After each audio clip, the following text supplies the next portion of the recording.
This is Beyond with Heather Tesch, where we examine near-death experiences and life itself, hopefully making this life a little better. My guest today is David Ditchfield. David, thank you so much for joining us. My pleasure. It's great to meet you. It really is. Thank you. It's wonderful to meet you. You had a really horrible accident that you were involved in. You were pulled under a moving train, and as a result of that, you had a near-death experience. Mm-hmm. So can you take us to the accident and possibly then just before the accident and kind of fill us in? Well, the accident actually, it started at a rail station in Cambridge. And even though I was living in London, I was down on my luck, as we say here, at that point in my life. And so I went to stay with my sister and her family for a few weeks. And just before I'd left London, I'd met somebody that I connected with really strongly. And so she came to stay with me for a couple of days. And it was her that I was staying off at the station. So I helped her onto the car with her bags. And as I stepped back, the bottom part of my 3/4 length sheepskin coat got trapped. It was a very thick quality coat, so it wasn't going to come loose. I remember the engine started to roar, and I looked into the eyes of my friend Anna, and I just saw sheer terror in her face. And I thought, this was the moment that I'm going to die. I thought, this is it. It's all over. The train started to pull out the station at great speed. You don't realize how fast they pull out until you're attached to the outside of one, believe you me. I felt every gear shift, and then I lost my footing and I was dragged along the platform edge, and then I was pulled underneath the tiny space between the edge of the platform and the speeding train. It was like being thrown into a washing machine at full spin, but it was far more aggressive than that. It was like a huge mechanical beast. And, it was dark, it was oily, it was terrifying. And I was finally thrown to the ground in between the rail tracks, and then the train continued on. It was a very long train, and then it disappeared off down the horizon. And there I was lying on in between those tracks. And how far did it drag you? Well, the rail police did a huge inquiry on it, and they said to me that particular platform is one of the longest in the UK. So, but I was still at the edge of the platform. The platform was just about to run out, so that's how far I'd gone. So I'm not sure in terms of meters how far it was, but the whole thing took 13 and a half seconds from the moment of the train pulling out and me going under. But it's interesting because it felt like a lot longer. Oh, I'm sure. It's like time had stretched for me, and it wasn't like slow motion, but it was just kind of like, I saw a documentary with this guy called Dr. David Eagleman, who's a US neurologist, and he talked about this, and he said that this happens to, for example, people who are like rock climbing without any ropes, and and if they lose their footing and they're about to fall and they think their life is about to end. He said that it's like going from VHS video to full cinematic screen, and that was exactly how it was. So yeah, it's very interesting how that happened. And of course, your friend was panicked on the train, and she got the train to actually pray for you. That's right. That's absolutely true. The train continued on, and she was rushing through the car trying to find somebody to stop the train, because she looked through the window and saw me go under. And so she assumed that I was dead. And they finally stopped the train, and it was in the middle of the countryside. And she said that she remembers it was a very busy train of commuters. And she turned around and then said, look, my friend's just gone under the train. Can we all say a prayer for him? And then she said that a lady stepped forward and said, look, I'm a Christian. Would you like me to take the prayers? And she said, yes, please. And she said that everyone just closed their laptops, put down their newspapers and prayed. And I felt the energy of those prayers. I believe in the power of prayer now, and I use it a lot because it really does work. It's amazing how I felt those prayers. And the paramedics came, and then they transported you. Can you tell us about that? Yeah, well, they were there pretty quick because there was a small hospital around the corner, and I remember them jumping down over the platform edge that was still there, and it's a huge drop, and they started like cutting through my clothes, and they somehow got me onto a stretcher and into the back of an ambulance. And I remember the doctor in the back of the ambulance said, look, you're in a pretty bad way, but the nearest hospital that's going to save your life is a 25-minute drive. Can you do it? And I said, yeah. let's go. So I remember we roared off down the highway with the sirens going, and I just kind of like stayed in there with it, and we arrived at the hospital, and I remember seeing a whole team of medics and staff and, nurses and what have you, all waiting for me. And we went in there at great speed, and they started working on me. And I could hear fear in their voices, and I knew it wasn't all over still, and I thought, this is not sounding good. I didn't know what they were talking about. It was all like science to me, And then the guy who was in charge of the whole thing, who was a surgeon who went on to work on me, turned around to me and said, "Look, we need to rush you straight through into theatre, but your family are here." And I was going, "My family are here? Wow, how did they get here?" Again, time seemed like really strange. And he said, "Would you like to see them before you go in?" I said, "Yeah, please." And so I remember my mother coming in, and she was in tears, of course. She was in complete shock. And I said to her, "Mum, it's always me bringing drama to this family.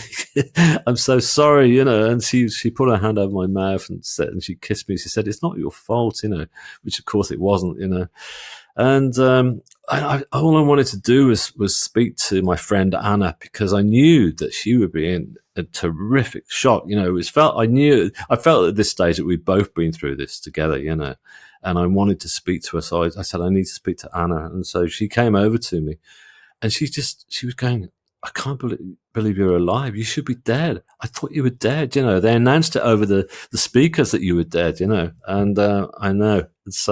And it was at that point that I left my body. I left all the drama of the hospital, the pain that I was in, the immense pain that I was going through. And then I was suddenly in another realm, another place altogether. And it was calm and it was relaxing, and there was no more pain. That had all gone. And I felt that I thought that I must be dead. I thought, okay, this is it. I really am dead. But I didn't fight it. I didn't resist it. It's not like I wanted to die, but everything that I'd just been through, and my whole life had been in such a mess, and all the agony and the pain and the drama of it all, I suddenly felt I want to be in this space because it's so calming and inviting. So I went with it. And I looked around me. I was it felt like I thought I was in a darkened room to start with. And I looked around, and I was greeted by these orbs of color that were slowly pulsating all around me. And these orbs made me feel very relaxed. So I lay back, and I realized I was no longer laid on the hospital trolley. And I thought, what am I on? This is like a very hard, cold surface. And so I looked around, and I was laid on this huge rock. It was like a huge granite sort of rock with like a kind of slate sort of finish to it. And normally this would be very uncomfortable to lay on, but in this realm, it felt great. I was very comfortable with it. And I looked down to check my body, to check my wounds, because I'd seen that my left arm had been severed, it had been cut from the elbow down in the accident, but everything was in place, not a single scratch, And I was just covered in this blue sheet, this lovely sort of silk satin material that again was very comforting. So I laid my head back, and as I lay back, I closed my eyes and just went with this feeling of calm. And I looked up. Basically, my eyes were closed, but light was coming through my eyelids, and I opened my eyes and I looked up, and there were like these 3 grids of white light that were coming in. They were closing in very slowly. And this light was so intense that normally with the human eye, you would not be able to look into that light, but in this realm again, I could do, and I couldn't take my gaze away from it, because this light was more than just giving light. It felt like there was an energy force coming from it, like a healing sort of light all over my body. So I laid my head back and went with this energy. And then I felt the presence of somebody had arrived at the scene, if you like. And so I lifted my head, and when I did, I looked ahead of me. And there, just at my feet, was this person, this androgynous being, stood there in a simple black T-shirt, similar to what I'm wearing now, but completely black, and with this pure white blonde hair and the skin that was glowing light from within. And I looked at this person, and this person was just smiling at me. And I knew that face, and I was going, "I know you. Where do I know you from?" And this person just continued to smile back and didn't answer the question. and I thought I couldn't place it. And I still thought I know this person really, really well, and but where from I don't know. But it didn't matter anymore, because in this space, all those things didn't matter, and all the busyness that was going through my mind was suddenly dispersed, and so I lay back and went into another sort of moment of just kind of almost, sort of meditation, really. And then I felt the presence of more people. And so I opened my eyes, and there were either side of me 2 female forms. The female to my right was wearing like a simple brown dress, again, nothing too sort of ethereal, and simple long brown hair and quite European cohesion in appearance. Whereas the girl to my left was more sort of like either Asian Indian or American Indian or maybe Brazilian in her appearance, because she had very long straight hair but very dark skin, and she was wearing a more traditional sort of dress. It was a very beautiful outfit that she was wearing. Anyhow, they had their hands slowly hovering over the contours of my body. They were just slowly going all the way up and down, and I felt like they were healing not just the physical body, the trauma that my body had just been through in that accident, but I felt like they were healing all the wounds that I carried internally throughout my whole life. Because I carried a lot, as we call it, baggage, that we walk around with. They were taking all those layers of baggage off me piece by piece, and they were getting right down to the pure essence of my soul. And it was amazing. It's like something that is just, wow. I'd never felt like that before in my life. I'd never felt so relieved of all that pain that I carried. As I said earlier, I really felt like I was always messing up in my life. I felt like I was making mistakes and all the wrong doors were opening for me. So it suddenly felt like all that didn't matter anymore. So I continued to close my eyes and enjoy all this beautiful healing that was going on, because it was healing. Then I thought about my family. I thought about them in the hospital, because obviously, as I said earlier, they were very traumatized. And I thought, well, if I'm dead now, which I figured I was, they're going to be really, very upset. So I tried to lean over the edge of this huge rock I was on and look down. And as I did look down, I couldn't see them. But what I did see was this remarkable sight. I describe it as a waterfall of stars. It was huge. It was the size of Victoria Falls and Niagara Falls, but instead of millions of tons of water cascading over the edge, there was billions of stars that were just sparkling and flying over.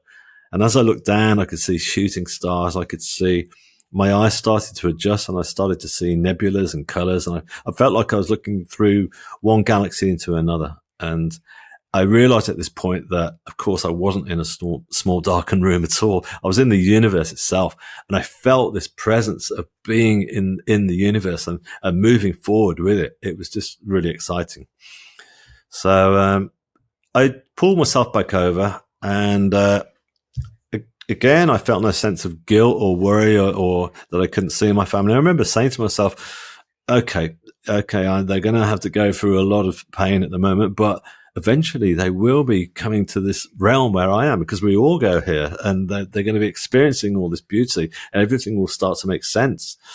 So I felt totally at peace with all that. And so, yeah, the whole journey was just like, it was, I would describe it as being, sort of in the moment for the first time in my life, because before that, my whole life had been about worrying about the past, worrying about the future, because everything was going so wrong. And suddenly I realized that all those things didn't matter anymore. The only thing that mattered was just being in this present moment. And the most dramatic thing that happened was right at the end of the experience was, again, I was laid with my eyes closed, and I felt this energy of love that was coming through the hands of these healers was suddenly intensified. It became a lot more powerful. And I knew something else had happened. So I looked up, and there, beyond the first being that was stood at my feet, just behind she or he, because it was androgynous, was this huge tunnel of white light that was coming through the universe, and it was coming towards me. And as it closed in, it was surrounded by all these very dramatic flames, and these flames were so powerful and dramatic that normally it would be something that was terrifying, but to me it was just exciting because I knew that this was good that was coming towards me, and I knew that this white light, this tunnel of white light that I was looking at, was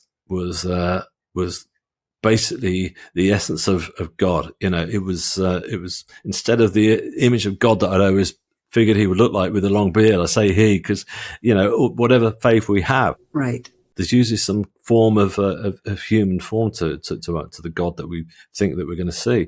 But no, what I was looking at was this tunnel of white light with these dramatic flames, and this was like the source of all creation. This is where it all comes from. That's what I was being told, and that's what I was getting. And it was at that point that I came crashing back into my body, and I came back into the hospital. I was back on the trolley. All the pains came rushing through me, and, all the drama and the noise. I remember my eyes couldn't cope with the fluorescent strip, and the noise was just too much to handle. But yeah, there I was back in my body. And I have to ask, how are you today? Because I know you were severely injured. Yeah, I'm good. Thank you. I had a bit of a scare a couple of years back because I was having a general scan, and they went over with an ultrasound, and suddenly they'd noticed it was like a huge sort of black spot came up on the scan. It was about that size, so it was pretty terrifying, And it ended up they operated on me, and then they said to me afterwards, like, that's caused from your accident. It was internal bleeding was just slowly building inside me. So, but that's up until now, but I've been fine, my recovery was remarkable. I remember the surgeons at the time of the accident turned around to me and said, "David, you're doing incredibly well. You're our star patient because you're just healing so fast." And I started to explain why. I said, it's because I felt like I was still attached to that other realm. I felt like the energy and the force of that universe and that light was still coming through me. And that was helping me to heal. But of course, as wonderful as my consultants and science and what have you were, they're scientists, sorry. So I accept that, because without science also, I wouldn't be here. I wouldn't be talking to you now. So I know that the two go hand in hand. And the healing, was it in addition to physical then? Did you also feel that your soul or just your personality was also healed? I did do, yeah.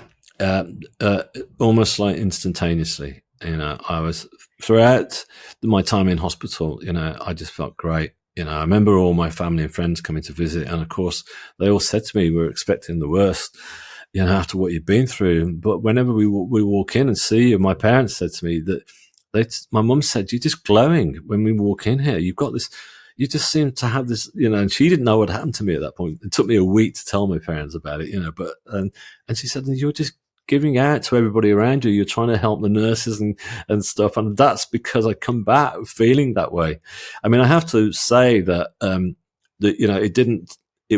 it didn't last for me, and the only reason being is because I'd come back with all this unconditional love, and I felt that was the way forward for me, which it was. But as soon as I came out of hospital, there was obviously a legal case, because it was a rail accident, and going straight into that arena, coming out with all this unconditional love and wanted to give, was kind of jarred with the whole legal practice, because that's not what legality is about. It doesn't work like that. And so I suffered at first. I suddenly thought, I can't cope with the world. I can't cope in this realm. It's just not right for me. So, but I learned, I was being helped throughout. I was getting a lot of guidance, and I found my strength to get through that, which I did.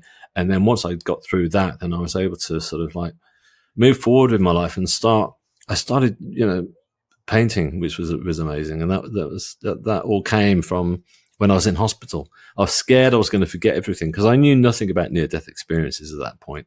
And I thought, maybe I'm the only person that this has happened to, and I've got to tell everybody. And so I decided to do a painting. And even though I got no real sort of, I'd never been to art school to learn all these things, I'd always been interested in art, but because I'm dyslexic, so I failed all my academics, and I was not able to go forward with that. But I was being helped with these paintings. I felt like I was channeling ideas through from this other realms, and that helped me an awful lot as well. And your paintings are beautiful, and we'll have a link that folks can take a look at them.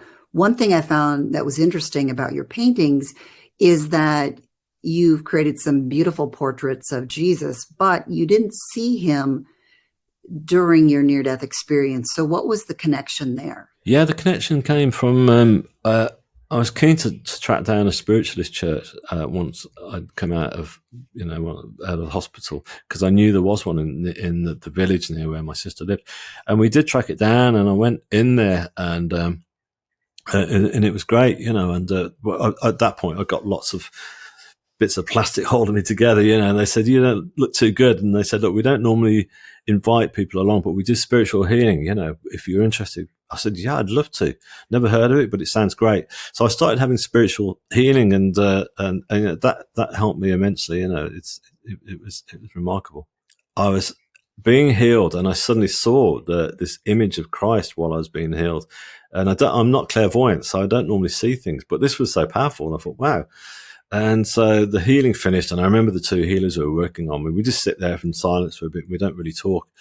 But one of them, Joyce, who's clairvoyant, turned around and said, "David, while you were being healed, Jesus was right at your side." And I was going, no way. I said, "Look, I saw him as well." And I explained that I'd seen him while I was being healed. She said, "Well, I'm not surprised, because the Christ energy is so powerful." And so I thought, right, well, I've got to paint this. So I did a painting of how I saw him floating above me, looking really healthy and well, not the usual image of Christ that we associate. So is the image of Christ on the cross, which is obviously important. But I decided, no, I wanted to. The first painting I did was to show him as I'd seen him in that vision. And what do you feel your connection today is to him? Very strong, because I also did a more recent one. In fact, this year at Easter, I felt very compelled to actually to do a painting of Christ on the crucifixion. And while I was doing that, it came together again. I knew that I was being helped with that one. I felt energy coming through, and it was coming together. And when it happens, it's almost like I'm looking at my own work and thinking, wow, I'm actually loving this. I'm actually a fan of what's happening here, that it's not just me who's putting this together. And so I'm being given all these tools to make this happen. So yeah, so I did that at Easter. And so it's, all these things are sort of like, you're led to do them. There's no voice saying do it, but you just kind of feel a strong urge. It's like an impulse to do it. And so I was drawn to do that. Yeah. What was your faith before your accident, and then now, how would you describe your faith? I was very I was not an atheist, but I was very kind of like anti going to the church, to be honest with you. Because when I was a kid, my parents were Christian, and so we went as a family. We went to church on Sundays, and I just didn't feel comfortable with it. I just didn't.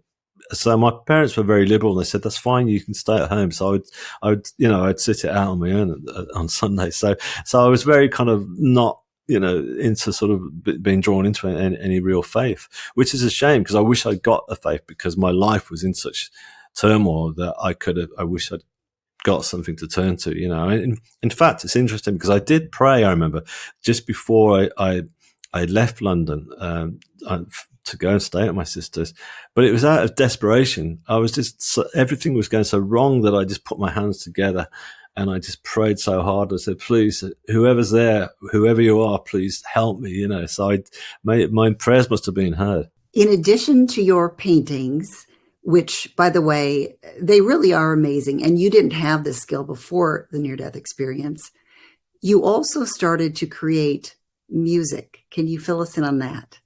Yes, I can.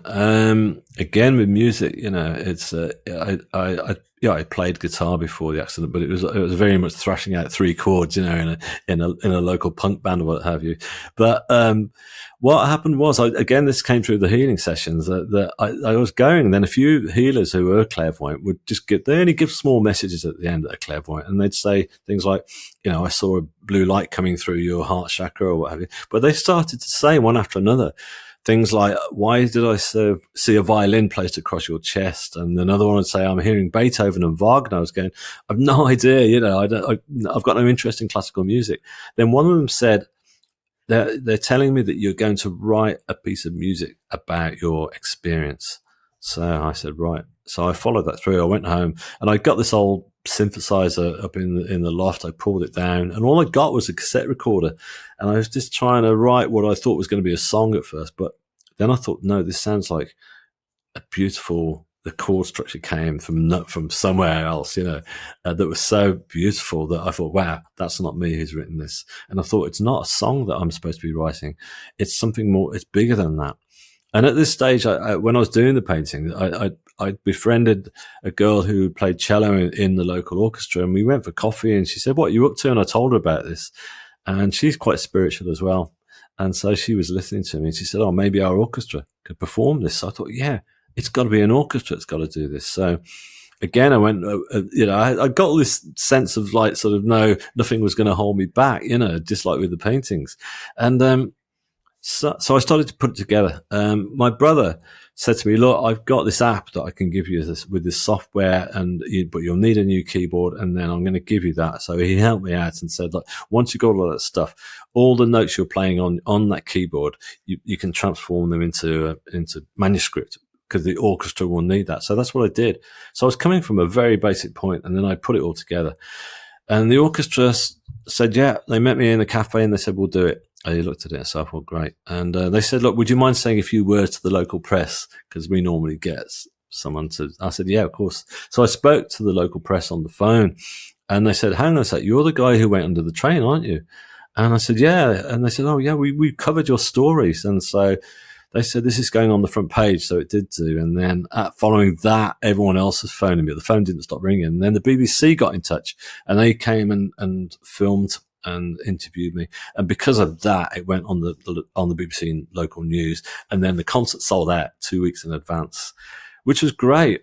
It's odd because I didn't have this sense of like, oh yeah, this is my big night. It's all about me. It was more like I was thinking, great, there's going to be plenty of people who are going to hear, because the whole piece that I'd written was all about my journey through the whole, near-death experience.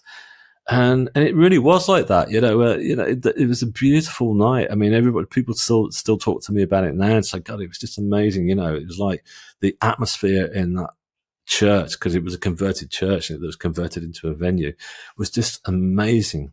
And I noticed, and a few other people noticed, as the conductor's baton came down, a white dove landed on outside the church window, and we saw it there, and it just stayed there throughout, and it's just amazing, Do you think that the music and also your paintings have any kind of power beyond just people, listening and hearing beautiful music and seeing a beautiful painting? Do you think there's any like healing energy or divine energy coming through them? Well, that's what I found actually, because I had a book that came out a couple of years ago, and since I started doing the book, I started doing lots of podcast interviews, and so more and more people were like getting in touch with me and going to my website or what have you, and listening to the music or looking at my paintings. And so the feedback is that yes, a lot of people are using the music, especially for meditation. And so there is a healing energy coming from it, because like I said earlier, it's not that it's coming from me. It's not that it's something that I've created. It's because those paintings and the music is coming from a divine source, and I'm merely channeling it. There is so much more to hear in the next episode with David. Thanks so much for joining me on Beyond with Heather Tesch. That was part 1. Make sure to listen to part 2. And if you liked what you heard, please hit the thumbs up button and subscribe for more episodes.